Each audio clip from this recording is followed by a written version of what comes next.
बाबा तुमचं नाव सांगा मला आणि घटना तुम्हाला केव्हा माहित झाली? तुमचा एकुलता एक मुलगा आहे. संध्याकाळी 7:30 झाली ती. बर मग काय त्याच्यातून मग माहीत झाल्यावर मग ते येत होतं आणत होते पाहुणे त्याला. हा, हा.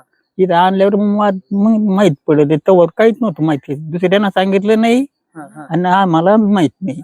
मग त्यांनी काय सांगितलं होतं नेमकं? कोणा त्यानं सांगितलं की पाय मोडा म्हणून सांगितलं. पाय मोडला म्हणून सांगितलं. हा पोराचा. पण इथं दिसल्यावर तुम्हाला काय वाटलं सगळा तुमचा प्रसंग पाहून? मग काय असं पाहिलं ते त्याचं सारे ते हेच गथोडं बांधून आणलं आपलं दस्तक. बर बर.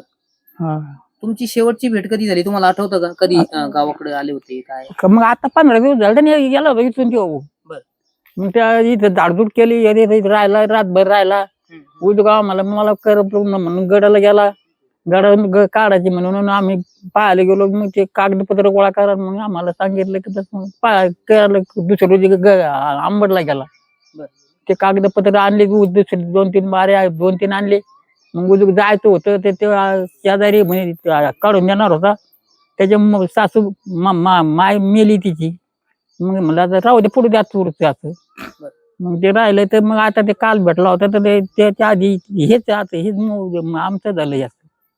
तिकडे काय करत होते व्यवसाय वगैरे मध्ये काय? कुठं तिकडे ठेव ट्रकवर होत तो. ट्रकवर चालक होते. हा बर.